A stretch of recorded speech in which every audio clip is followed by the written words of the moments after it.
It is the self-titled album, the second album from Milk Teeth, Strood's greatest child, whatever. Unfamiliar with Milk Teeth, they are a grungy punk kind of sound. Their first album, Vile Child, got a lot of comparisons to the likes of Nirvana and like In Utero sort of thing, and that 90s Seattle sound with like a modern punk twist. Since that album's come out, they have had just the most unluckiest run. They had a lot of critical backing on their debut album, Vile Child, and they accrued a very dedicated fan base along the way. Like I found out about them through Stephen Hill, journalist and podcast host. I don't know him personally, obviously, but he basically said that Vile Child was the best modern debut of this generation, and on his podcast basically said just go out and buy it, don't stream it, don't spoil it for yourself, just go out and buy it. And it's the first album I ever bought based on that recommendation. It's the first album I ever bought without ever listening to a single song from the album, and it was a fucking great album. Vile Child is a brilliant album. The fan backing for the band, like I said, is insane. I remember seeing them, fucking hell, it must be about 2 years ago now. They supported Shikari, and we were stood behind two girls. I hadn't seen it for there was an opener before Milk Tea, but I don't think I went to watch them. Might have been Borders actually. So they had the two girls in front of us, and they were really, really excited about the band. During this show, during this tour, they were doing self-help pop-up stores in and around the venue they were playing. So when they got to Lincoln, they didn't have one in Lincoln, they had one in Nottingham, because I think they played there like a night or two before. And with that, they had like a one-off charity t-shirt, and I cannot for the life of me remember if it was for an abuse charity or a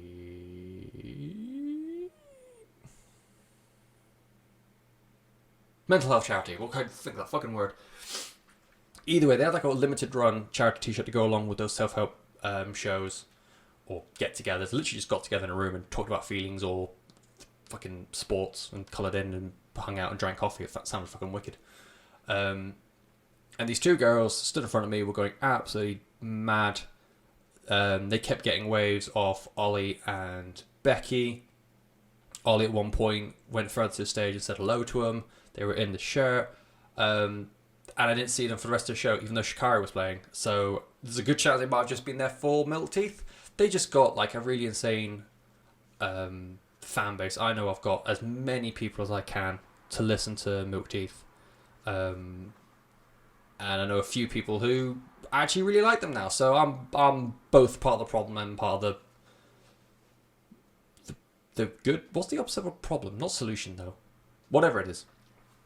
So yeah, really good backing, and they followed up their debut album with Be Nice and Go Away, 2 EPs in 2017. 2 fucking brilliant EPs. If they were together as one album, can definitely contend for album of the year that year. They were so fucking good. And then, but just before that, just before they released the debut album, around the release of the 2 EPs, and ever since then, it's just been a whirlwind for the band. I won't go into it too much, because if they ever listen to this, I don't think they want reminding, but basically, the only person left from the first album, I think the only person left from the 2 EPs, in fact, which came out 3 years ago, is Becky Blomfield. Just trying to think now, is that her name? It's Becky. Bassist and lead vocalist. She's the only one that remains. But now they have M. Foster from Nervous, among many, many other things, and Jack Kenny, also from Nervous, and Gold Key, again, as well as many, many things. So, yeah, although they've lost a bit of, like, critical or critic push, and, like, the momentum was lost a bit from that debut album, the fan backing's still there, and I feel like it's carried them a lot over the past few years, to the point where we now have this new album. In terms of musical evolution, the debut album was very, very dirgy kind of grunge stuff. Like I said, a lot of comparisons to the likes of Nirvana and the Seattle sound of the time. Much more punk side of things, so that's what I was saying, like more Nirvana as opposed to Alice in Chains, who are a bit more doomier, more heavy metal. The two EPs, Be Nice and Go Away, they were a lot of comparisons I saw to Green Day, and I'll completely back that. It was a lot more of like a shimmery sort of pop punk over the top of it all. Some of the songs on there, like I Stabbed You First, Lillian, Owning Your Arcanus, fucking Song of the Summer. Oh my god, that song fucking rips. Just more super catchy, super fun, light-hearted pop punk over the top of their grunge sort of sound. With the self-titled, in fact no, they had a song in between. So after, when they went down to an initial three-piece, where it was Ollie, M and Becky, they released the song Stain, which I still think is a fucking brilliant song. Probably one of the better Muti songs out there. And I remember reading or hearing a interview with the band that said they want to go more back to their more grungy stuff. They weren't really a fan of this like more pop punkier sort of thing they were going with. Stain was a very clear response to that. It was a lot more grungy, a lot more heavy, way more heavy in fact. It's a fucking great song. Really, really good song, that one. And yeah, with the debut, with the sophomore album, the grunge is back. It is more in line with Stain or with Vile Child as opposed to the two EPs. The production on this is just worlds better. I can't put a finger what it is, but I know I fucking can't I? The first album, it felt very low production to like sort of intensify like grunge influence. And to give it that like really hazy 90s, everything's bleak and shit kind of vibe, whereas this is very much, the production's cleaned up, but they're still quite intense, they're still very heavy. They still got the element of everything is still shit, but they're creating that mood instead of having production do it for them.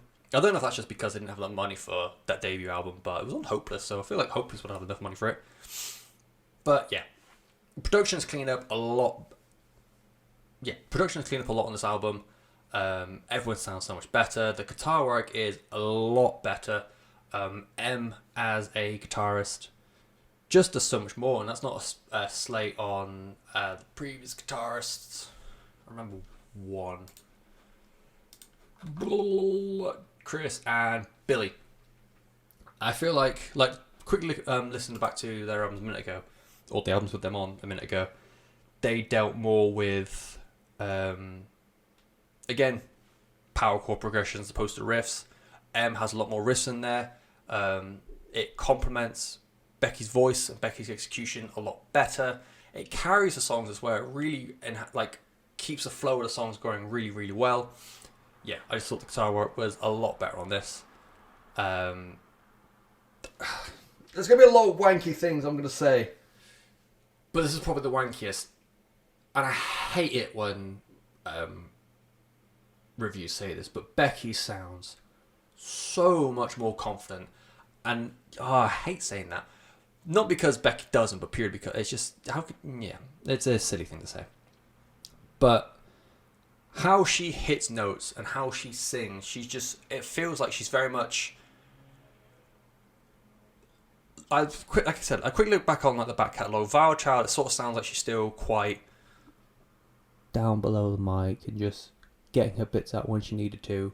Whereas this, I feel like she's properly sat into that front woman role.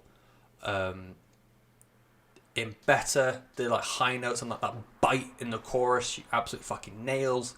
She's got such power in songs like Transparent, Given Up, and Dilute. She's just got such an improvement as a vocalist on the album, and I think she sounds fucking fantastic. again, some of the notes she'll hit, and some like just like some of the sections of songs or sections of music that she'll hit sounds great. Her bass playing carries songs just as well as M does as well. I feel like M has really contributed to overall songwriting of the band. You listen to a lot of what Nervous do, and you listen to this, you definitely see there's like a stylistic influence on the band's sound. And when I was going through the album, just to, like, pick out the songs I want to save in like playlists or whatever, and like liking the ones that I liked, having it on the background or just listen to it as an album, like, man, yeah, this is really, really great. Going through song by song, I was like, man, Given Up is such a belter. Like, but it can't beat Dilute though. Dilute is the best song on the album. Now, Better is a song. I can go all the way down until you get to Circles and like, please don't let me any more like better songs because I'm running out. Thankfully, like in the nicest way, I didn't realise there was so many fucking belters on this album. And it's just song to song to song, there's just something so catchy and so endearing about pretty much every song. A good solid 90% of the album has been liked on Spotify now individually. I think Destroyer adds, like, M Screams on Destroyer just adds that extra bit of heaviness that really gives a song a bit more power behind and a bit more gravitas, similar to songs like Stain and Fight Skirt. Medicine is the best slow ballady sort of song that Milk have done since Swear Jar. Better and Circles both have a claim to be Song of the Year. Circles is just, I listened to Circles and immediately thought, I don't know where Strode is, but it must be West Country, and I think parts of Gloucestershire where Strode is classed as West Country, and it's doing the West Country proud. It's fucking West Country massive up in here because it's the on Circles. I have the piss taken out of me all the time for it. Anything like twirl, squirrel, burger. I sound like a fucking cartoon character, so to hear it on a song like Circles and for a song for it to sound so, it's fucking slays so hard. Doing West Country proud on that song, methinks. Lyrically, very empowering as well. The band have always known to be quite outspoken about feminism, equal rights, patriarchy, abuse, that sort of thing. Becky in particular, very impassioned. Like, she shares stories both from her point of view and stories she's heard of other people, just making sure that people have got a voice. Again, another very socially minded, socially adept kind of band. But I feel like on this album, whereas before they were telling stories from like a first person point of view and like in the darker parts of all these instances, like you are the one that's being abused, you are the one that's being belittled, and you are the one that's like under the thumb and that sort of thing. I feel like the lyrics on this talk about being on the other side of it. So you've got like war cry of I deserve better on Better. You've got Given Up on you've got the song Given Up, which is all about obviously just being bored of being not the punching bag, 'cause I think that's a bit too literal, but having to deal with an asshole and like, no, I'm just gonna fuck off. Transparent, I feel like Transparent has a lot of M in it. The lyrics are, I won't be your silly little girl, cut your claws, I won't feed your power thirst. Later on you've got, I won't be your silly little girl, do you really think that you're my world? Oh no, your eyes stop seeing. I think that kind of like cynicism, that sort of like attitude is very M. And yeah, a lot of songs on this album are just very much a case of, as opposed to being like the victim of any particular circumstance, you're now the victim that's finally said, I just fuck off, no more. And it's like, yeah, I feel like it's a lot more empowering this time because they are still covering those social points and those very, very troubling subject matters. But this time they are saying like it doesn't have to be like this. there are ways out. You can overpower it, and you can come out on top. And I think that's really important because there are a lot of bands who are talking about how shit things are, but it's also very important to know that as shit things get, there is still something on the other side. So I think this album's fucking great. I did not realize how good it was going to be. And even through listening to it, I was like, man, it's just a really, really good song. It's just a really, really good song. And then putting it all together, I was like, fuck me, there's loads of good songs on here. Compared to that back catalogue, I much prefer it to Vile Child, purely because I love the production on this much more than I do on Vile Child. Compared to the two EPs, I'd probably have to sit with it a little bit longer. I really, really like those two EPs. That was a big mark for Green Day, so having a Green Day influence on grunge is always going to win me over, but we'll see what happens as the year carries on. It is the self-titled second album from Milk Teeth. I like it so much, and I just punch my microphone right in its fucking face.